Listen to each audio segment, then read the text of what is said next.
Although you are speaking learned words from the scriptures, you are still mourning for something unworthy of grief. A wise man laments neither for the living nor the dead. Both you and I and all these assembled Kshatriyas have always existed and will always exist. We are eternal souls, passing from body to body. Even in this life, we see how the body changes, even though we remain the same person. In this way, when death comes, we are given a new body. A self-controlled person is not bewildered by such a change. Kneeling at Krishna's feet, Arjuna felt immediate relief. As usual, Krishna had gone straight to the heart of the matter. Arjuna listened attentively as Krishna continued. O son of Kunti, happiness and distress come and go constantly, like the winter and summer seasons. They arise from sense perception alone, O Bharata, and one should tolerate them without being disturbed. A person capable of such tolerance is eligible for liberation from all misery. The great seers who know the truth have concluded from a careful analysis that the soul and spiritual reality are eternal and unchanging, and that the material body and this world is temporary and always changing. The soul pervades the body, and it is indestructible. No one can destroy the immeasurable and eternal soul, but the body is sure to come to an end. Therefore fight without any compunction for your relatives' bodies, O Arjuna. Arjuna understood well enough what Krishna was saying. The soul was surely eternal, but was that a good argument to use when he was about to kill?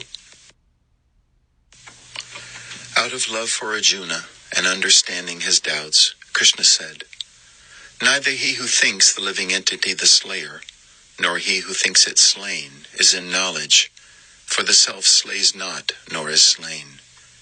For the soul, there is neither birth nor death at any time. The soul is never created. Unborn and ever existing, he is not slain when the body is slain. Knowing this, how can you ever be the cause of anyone's death? Indeed, the body's death allows the soul to receive a new body, just as a person puts on new garments after discarding the old. Arjuna understood that Krishna was reassuring him that his beloved relatives would not be the losers. By killing their bodies, Arjuna would free them from the pain and suffering brought on by their present karma, and they would then be given a new start in a better body, probably in the higher planets. But Arjuna worried about the celestial weapons he would use, fearing that they might somehow hurt even the soul. Krishna answered that doubt. There is no weapon, be it fire, wind, or water, that can damage or cut the soul. The soul is unchanging and impervious to all material effects. The soul is described in the Vedas as invisible, inconceivable, and immutable. The body is only the outward dress of the indestructible soul. Arjuna remained silent. Even knowing Bhishma and Drona to be eternal souls, he still grieved at the prospect of their death. Krishna had already instructed him that such distresses were unavoidable and had to be tolerated, but it would not be easy. Krishna smiled affectionately at his friend. Even if you do believe the self to be the same as the body, still you have no reason to lament, O mighty armed hero. The body is matter, and material objects are always being created and destroyed. What wise man laments for the inevitable changes to matter, which are wrought by time? Whatever you believe, the effects of time cannot be checked. Death follows birth, and birth follows death in due course. Simply perform your duty without lamentation, for you cannot change the course of time, which is ultimately the cause of everyone's death. Arjuna reflected on Krishna's words. It was difficult to comprehend the soul's existence. That it was undying and indestructible had been made clear, but its actual nature remained a mystery. Without pausing, Krishna concluded his instructions about the soul. Those who know the soul consider him amazing. He is described in the Vedas as amazing. Even persons who have heard all the descriptions of the soul still fail to understand him at all. Nevertheless, O descendant of Bharata, the soul cannot be slain at any time. Therefore give up your useless grief for your relatives." Krishna then changed tack and began to address Arjuna's fear that he would be tainted by sin if he killed his elders. "You are a Kshatriya, Arjuna, and it is thus your foremost duty to fight according to religious principles. You should not hesitate. Rather, you should embrace this opportunity, for it opens the way to heaven for you. If you do not fight, you will incur sin for neglecting your duty. Thus you will lose your good reputation. You will become infamous, and for a respectable person, dishonor is worse than death. No one will think you desisted from fighting out of compassion. They will think you fled in fear, and will thus lose their respect for you. What could be more painful than that?" Hearing his commitment to his warrior duties challenged, Arjuna shifted uncomfortably. The thought that he might be acting sinfully was painful, and the loss of his good reputation would be intolerable. Krishna continued, "O Partha, in this battle there are two possibilities. You will either be killed and thus attain heaven, or you will defeat your enemies and win the earth. Therefore fight with determination. This is my desire also. O Partha, fight because it is your duty, without thought of happiness or distress, loss or gain, victory or defeat. In this way you will never incur sin." Arjuna felt his heart opening as he listened to Krishna's instructions. Krishna had countered his fears that he would suffer and become sinful by fighting. Actually, it would be sinful not to fight. "I have told you the truth about the soul, O son of Kunti. Listen now as I speak about working without desire for the results, and thus not entangling yourself in karmic reactions. This is the path to liberation. Once you are on this path, you will not fall back again into the abyss of material existence. Those on this path only desire to serve the Supreme, and they are resolute in performing their religious duties. Those who seek worldly happiness, however, are constantly overwhelmed by diverse temptations. Only unintelligent men are attracted to those sections of the Vedas that speak about material happiness. Desiring sensual pleasures, opulence and power, they think that there is nothing more to life. They become bewildered by such desires and cannot fix their minds upon yoga practice. Do not let yourself be attracted by anything in this world. O Partha, be free from all the dualities of happiness and distress. Established in the self, give up your anxiety for material gain and safety." Arjuna could understand that his earlier arguments were aimed only at material happiness. And although he had argued on the strength of Vedic morality, it was becoming clear that he had not fully understood the Vedas and their ultimate aim. There were higher principles and truths. Krishna continued to explain them. The Vedas give directions for achieving material happiness, O Arjuna, but there is a deeper purpose behind all Vedic instructions. One who knows this purpose can satisfy all his desires without pursuing them each separately, just as one who has access to a great river has no need for small wells and ponds. The greatest aim of life is achieved by working without desire for the fruits of action, and work simply because it is one's duty to do so. In this way, you can be situated in yoga without attachment for success or failure in your work. Thus, you remain untouched by sin. Even your previous karmic reactions will be destroyed by such work. You will then be able to attain the highest destination, the supreme abode of God, and be freed forever from the cycle of birth and death. When you are no longer attracted by the promise of material happiness given in the Vedas, and remain satisfied in the self alone, you will then be fixed in the divine consciousness, which leads to eternal liberation. Arjuna asked, "How can we recognize a man in divine consciousness, O Krishna? What are his symptoms?" "Such a person takes no delight in sensual pleasures, O Partha. He is ever satisfied within himself, and he is not disturbed by any misery or any kind of material happiness. He is without attachment, without fear and anger, and remains always aloof to the dualities of this world. His senses are under complete control, even though he may still experience sense desire. His mind is fixed upon the Supreme, and he is always peaceful. He does not dwell upon the objects of sense pleasure, which can steal away even a practiced yogi's mind, and thus he keeps himself free from all material entanglement. Due to such sense control, his intelligence is undisturbed and he is peaceful. O Arjuna, one whose senses are uncontrolled is never peaceful. How then can he ever be happy? Arjuna was bewildered. Krishna was recommending yoga and sense control, keeping oneself peaceful, and at the same time telling him to fight. How were these two compatible? O Keshava, why do you want me to engage in this ghastly warfare if you think that yoga and detachment are better?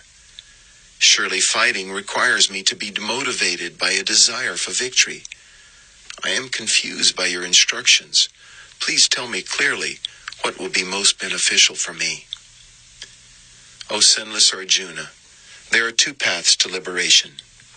One involves renunciation and the pursuit of knowledge, while the other involves working without material desire.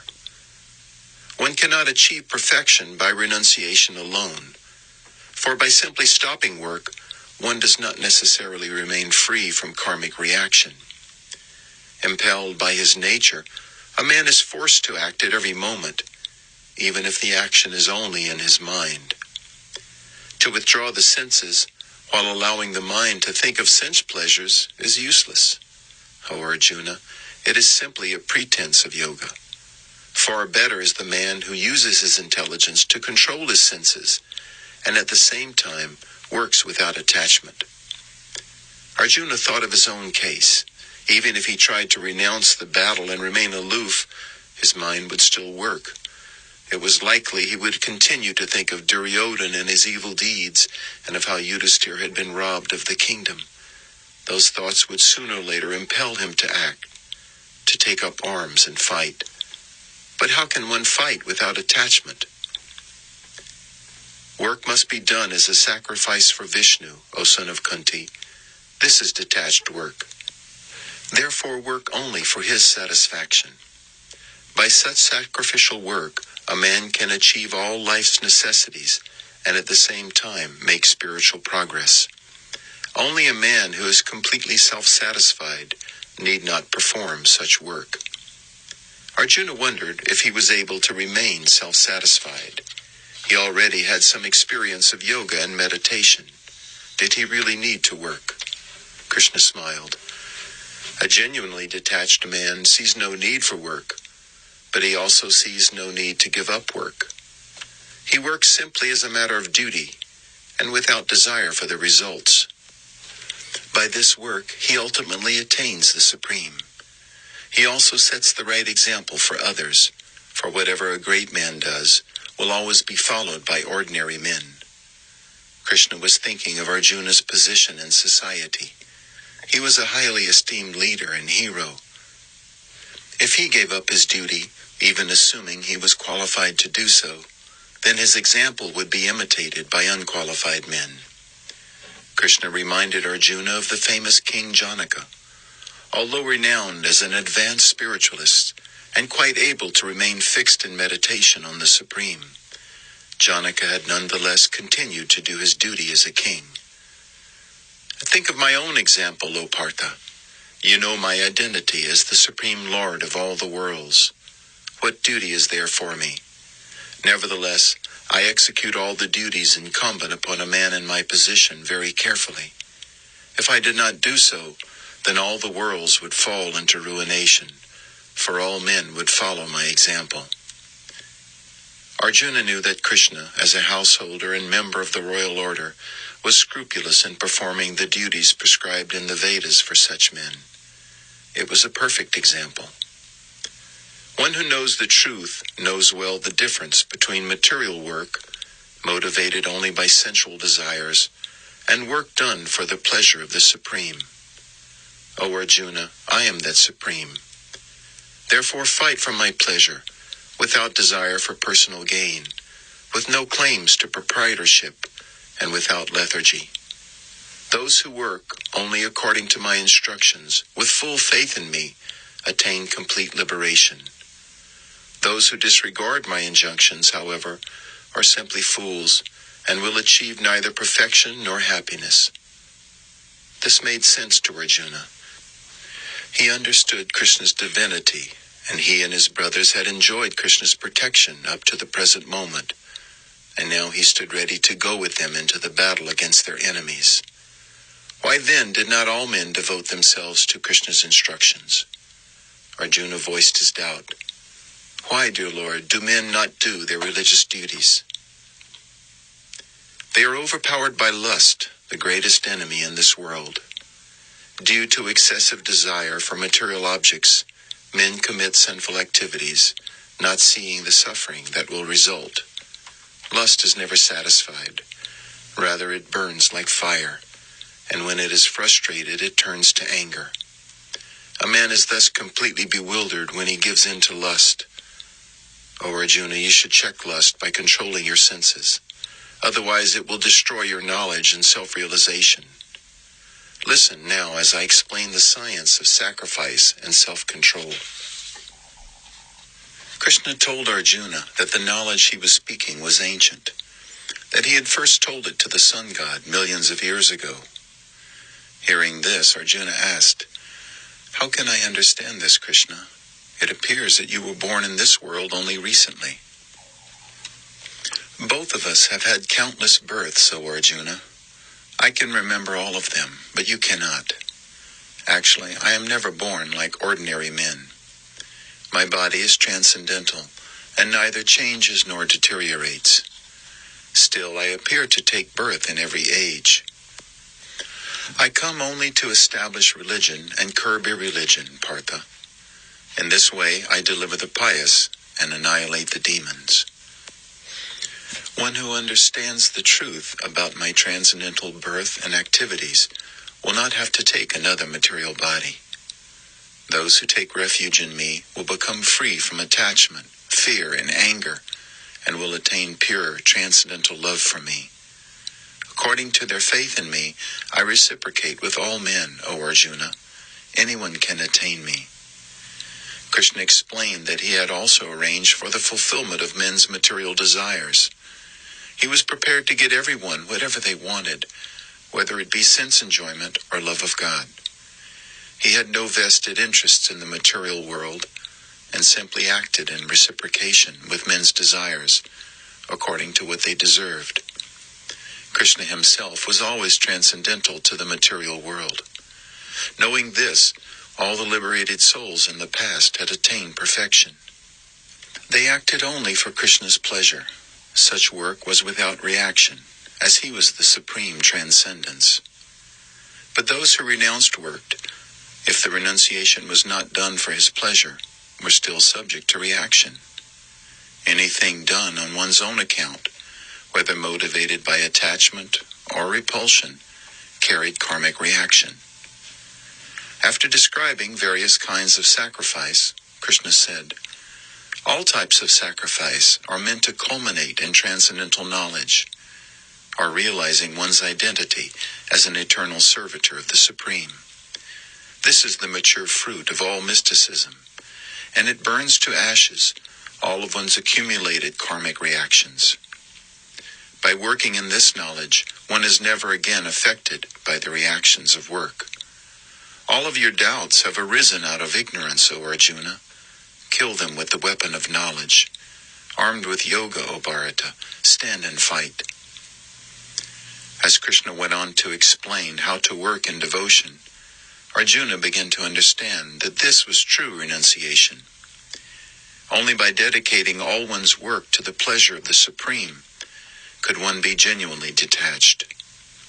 Krishna explained that working in such consciousness gradually brought one to the point of always remembering the Supreme, or samadhi. This type of yoga was no less effective than the practice of asceticism and meditation. Indeed, it was easier, for to give up everything and meditate in a solitary place would be difficult for a worldly man like Arjuna. To Arjuna's relief, Krishna made it clear that this was not necessary. He also assured Arjuna that the path of yoga, once begun, was never lost. Even if he did not achieve success in this life, in his next life he would be able to continue from whatever point he had left off. Having established that constantly thinking of the Supreme was the highest goal of yoga, Krishna made his own position clearer.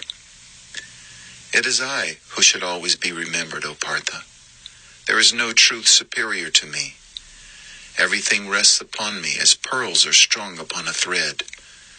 I am the creation and dissolution of all the worlds. People are bewildered by material desires.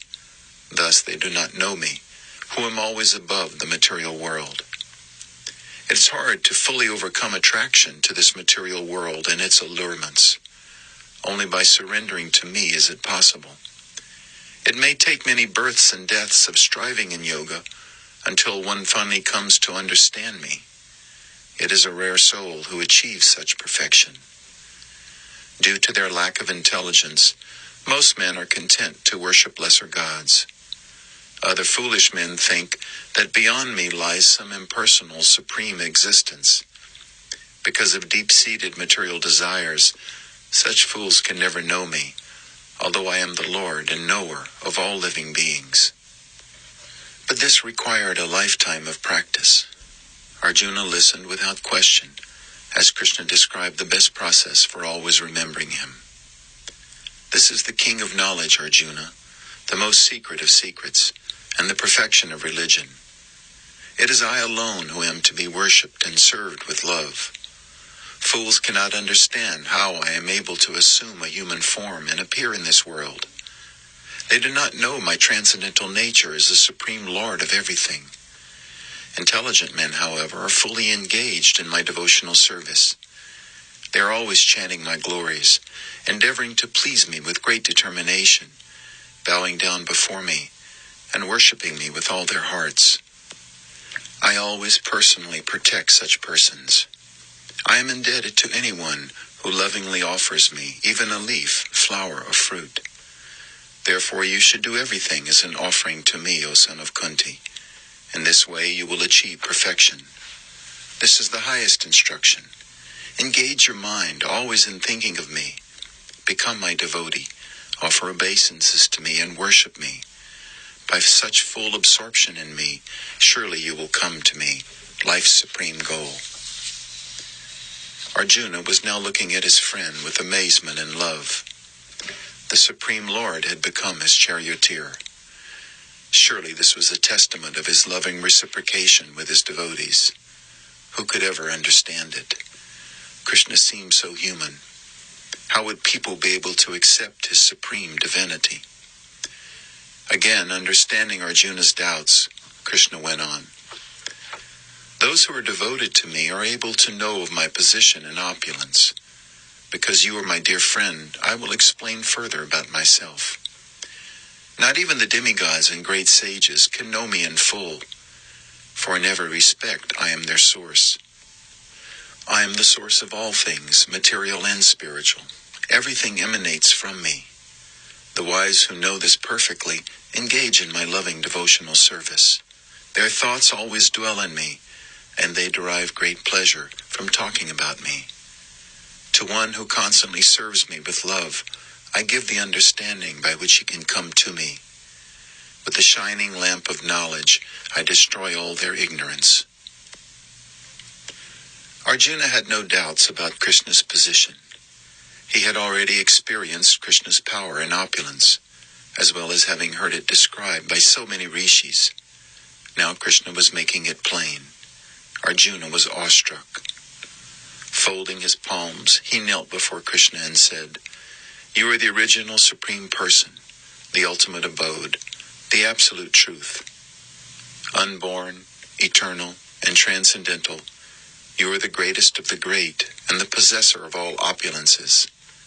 This is confirmed by those sages who can see the truth, such as Narada, Asita, Devala, and Vyasadeva.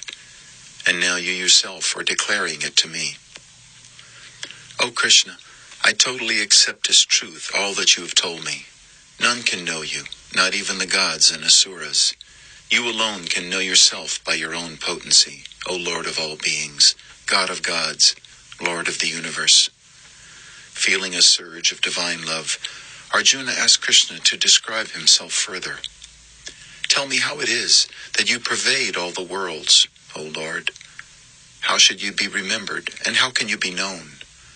Please tell me in detail of your mystic power and opulences. I never tire of hearing such descriptions, and long to taste the nectar of your words more and more. My opulence is limitless, O Arjuna. I shall therefore tell you only that which is most prominent. Krishna explained that although everything was a manifestation of his energy and power, he would highlight for Arjuna some principal features by which he could be remembered. He told him that he was Vishnu among the gods, the sun among the planets, Shiva among Rudras, and Meru among mountains. He described himself in many ways, revealing to Arjuna how he was present in everything. Concluding his description, he said, Know that all opulent, beautiful, and glorious creations spring but from a spark of my splendor. Is there any need for so much detailed information about me? With a tiny fragment of myself, I pervade and support this entire universe. Tears streamed from Arjuna's eyes, remembering how he would often sport with Krishna as if he were an equal. He said in a choked voice, Only out of illusion did I ever believe you to be a man like me. That illusion is now dispelled. I am convinced of your supreme position. But, O greatest of all personalities, there are many who will not believe this truth. Please, therefore, show yourself to me in all your majesty. I too desire to see that great form which pervades and supports the worlds.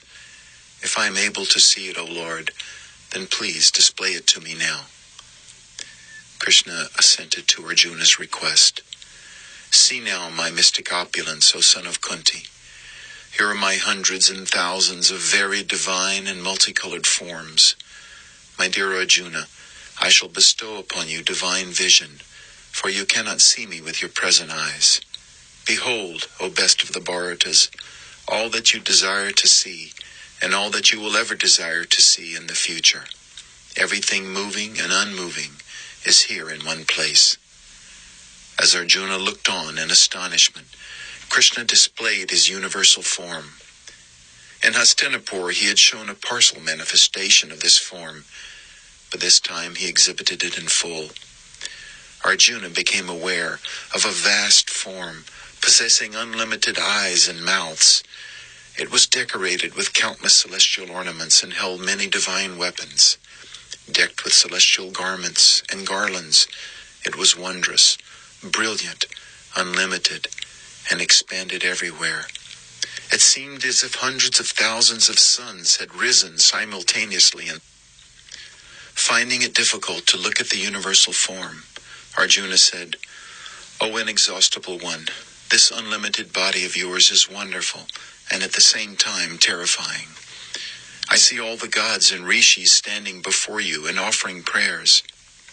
As they are disturbed, so am I, dear Lord. Seeing this tremendous manifestation, I am losing my peace of mind and my balance. I cannot look upon your thousands of blazing, death-like faces. All the soldiers of both sides appear to be rushing into the fearful mouths of those faces. Indeed, you are destroying all men and everything else. Everything is entering into your mouths as moths fall into a fire. Covering all the universe, you are manifest with terrible, scorching rays. Arjuna was trembling. O Lord of Lords, so fierce of form, please tell me who you are and what is your mission. Krishna's voice seemed to Arjuna to be resounding from all sides as he replied, I am Time, O Partha, the great destroyer of all the worlds. With the exception of you, your brothers, and a few others, everyone will be slain. This will come to pass whether you fight or not, Arjuna. Therefore do your duty as a warrior, and you will become an instrument of my desire. Bhishma, Drona, and all the Kuru heroes are already dead. Fight without disturbance, Arjuna, and you will gain a glorious victory. Sitting before Dhritarashtra, Sanjaya saw everything that was taking place between Arjuna and Krishna. He described it in detail to the blind king, telling him the exact words spoken by them both. The king was amazed as he heard of Krishna's divine opulence. As Sanjaya tried to describe the universal form, Dhritarashtra felt his heart tremble. How could his sons face such power and survive? Now Krishna was saying that all the Kuru heroes had already been put to death by a divine arrangement. Could it be true? Was Krishna really able to make such a prediction? It seemed that not everything was in his power. After all, he had come to Hastinapur seeking peace and had failed in his mission. Perhaps he would also fail to fulfill his desire to see the Pandavas victorious in the war. Sanjaya told the king what Arjuna said to Krishna after he heard that all the fighters would be killed. Arjuna could understand Krishna's desire. He then replied, "All this is rightly done, O Lord. You are the protector of the pious and perfected beings and destroyer of atheists and demons. This is for the good of all, for even the demons will finally be brought to their senses by this treatment. O Almighty One, everyone should simply offer their obeisances unto you. You are the ultimate sanctuary. Knowing everything, you are all that is knowable. I fall before you again and again. My obeisance is from every side, O Lord. I have obviously disrespected you until now. Please forgive me. Not knowing your glories, I have lain with you on the same bed, jested with you, and surely dishonored you many times out of madness or love. O infallible one, please excuse me, even as a father would excuse his son, or a lover his beloved." Sanjaya sat with his eyes closed, envisioning the scene. He saw Arjuna bowing at Krishna's feet. As Arjuna stood up, he said, "O Almighty One, having seen this form which I have never seen before, my mind is filled with fear. Please be gracious and allow me to see your beautiful Vishnu form with his 4 arms and divine decorations." Krishna said, "Happily I have shown you by my spiritual potency this supreme universal form. No one else has seen this form. Not by any means can it ever be seen, O Arjuna. You have been disturbed and frightened by this horrible feature of mine. Let it be finished. See now my Narayan form, and be peaceful again." Krishna withdrew his universal form, and Arjuna saw before him the graceful form of Narayan, with his 4 arms, holding a conch shell, disc, club, and lotus flower. After some moments, that form again changed to Krishna's original 2-arm form, from which all other forms emanate. Arjuna regained his composure and felt encouraged. Krishna said, "O Arjuna, although my universal form is difficult to see, it is even harder to know my original form. The gods are always seeking an opportunity to see me as I now appear. This form is the most dear, and it can only be known by undivided devotional service. Only in this way can one enter into the mystery of my understanding." As Sanjaya repeated Krishna's words to Dhritarashtra, the king heard about the science of bhakti yoga, or devotional service. Krishna first explained that there were 2 classes of transcendentalists: those who worship the unmanifested Supreme Brahman, the eternal spiritual energy, which is the basis of all existence, and those who worship Krishna's personal form. Of the 2, he who fixes his mind on my personal form, worshipping me with faith and love, is considered the most perfect. For the other class, advancement in spiritual life is difficult, although they too will finally come to the point of worshipping me when their realization matures. Indeed, O Arjuna, I am the basis and origin of the impersonal Brahman. Therefore worship me alone. I swiftly deliver my devoted worshippers from the fearful ocean of birth and death. They then live with me in perfect happiness eternally. Krishna then explained how to approach the practice of bhakti yoga by the gradual method. After describing the qualities found in a consummate practitioner of bhakti, he then spoke about the material nature and consciousness. Through descriptions of the knower, knowledge, and objects of knowledge, Krishna explained in detail how he pervaded the material energy and how he was a supersoul in every living being. He thus assured Arjuna of his complete ability to protect and deliver his worshippers. From Krishna's instructions, Arjuna could understand that the living being is the cause of his own happiness and distress. By initially desiring to turn away from God, he is placed in the material energy. Then by associating with the various aspects of matter, he becomes more and more tangled, being attracted to various forms of material enjoyment. He is thus obliged to take birth in various species of life. All the while the supersoul accompanies him as the witness of all his actions. The Lord is the overseer and sanctioner of the living being's activities. If the living being turns again toward the Lord, he can at once become free of matter. Krishna continued, those who can see the difference between the body and soul, and those who can see the supersoul, are eligible to approach the supreme spiritual abode. Such persons will not become degraded in this world, even though engaged in action. Arjuna was curious to know how the soul first came into the clutches of matter. Krishna explained it in full. By this knowledge, one would be able to extract himself from the material energy. Arjuna inquired as to what were the qualities of a person who had achieved complete freedom from material bondage, and Krishna gave a detailed description. He concluded by saying, he who engages in full devotional service to me, unfailing in all circumstances, is at once freed from the material energy and raised to the transcendental platform.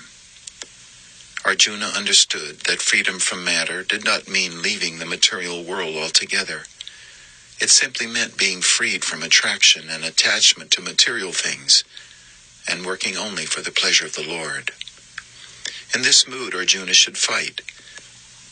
Krishna had clearly elaborated on his initial instruction to Arjuna to fight without material attachment. Having told Arjuna about the auspicious path of bhakti yoga and the qualities of a person on that path, Krishna went on to describe the atheistic persons who went further and further away from God. Such persons are absorbed in the conceit of pride and false prestige. They are driven by lust and greed, and they believe that satisfying their senses is the prime necessity of life. Perplexed by various anxieties and bound by a network of illusions, they become strongly attached to material pleasures and fall down into hell. They then attain birth in all kinds of low and abominable species as a result of their own sinful desires.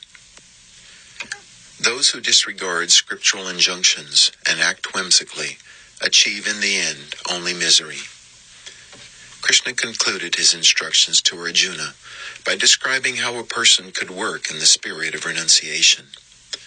In that mood, O Arjuna, fight. One who is not motivated by false ego of thinking himself to be the body, whose intelligence is not entangled in material calculations of profit and loss. Even though he kills men in this world, he does not actually kill, nor is he bound by his actions. On the other hand, he who chooses not to kill, based on his material calculations, is motivated only by false ego, and he becomes bound by sinful reactions. Arjuna nodded. He understood. His hesitation to fight was born of ignorance. All his considerations had been selfish. Seeing his beloved relatives before him, he had forgotten his true spiritual nature and allowed himself to be influenced by mundane sentiment. Now Krishna had awakened his higher intelligence. He and all these kings on the battlefield were all eternal servants of God. Their highest duty was to render loving service to the Lord. That very Lord was now standing before Arjuna and asking him to fight. By acting according to Krishna's instructions, he would achieve perfection, become free from material bondage, and attain the eternal spiritual abode. Seeing that Arjuna had understood his instructions, Krishna said, "Because you are my very dear friend, I have fully explained to you this essence of spiritual knowledge. Deliberate on it fully, and do whatever you wish to do. My final advice is that you simply surrender to me and act for my pleasure. This is the supreme morality. There is no need to consider any other processes of yoga or religion. If you act in this way, I will always protect you from sinful reactions. Do not fear." Krishna looked at Arjuna sitting at his feet. "Tell me then, O son of Kunti, have you heard everything attentively? Is your illusion dispelled?" Arjuna stood up on the chariot and took hold of the Gandiva. "My dear Krishna, my illusion is gone, and by your mercy I have regained my memory. I am now firm and free from doubt. I shall act according to your divine instructions." Sitting before Dhritarashtra, Sanjaya said, "Having heard this conversation between two great souls, I feel my hair standing on end, so profound and wonderful its import. My heart is thrilled. Upon remembering Krishna's wondrous form, I rejoice again and again. Wherever there is Krishna, the master of all mystics, and wherever there is Arjuna, the supreme archer, there will certainly be opulence, victory, extraordinary power, and morality. That is my opinion." Dhritarashtra said nothing. Sanjaya's prediction was certain to be fulfilled. The old king wondered how there could be any hope for his sons, but he still could not help wishing that somehow they would win the war. It was strange. Even though his intelligence accepted the obvious fact that Krishna and anyone who took his side could not be defeated, his attachment to his sons rose up and overpowered his intelligence. The internal conflict he suffered was itself a war. He could neither rest nor sleep, although he felt emotionally and physically drained. Somehow, hearing Krishna's instructions to Arjuna had soothed him, although his son's position seemed even more hopeless. He sat holding his head as Sanjaya began to describe the beginning of the war.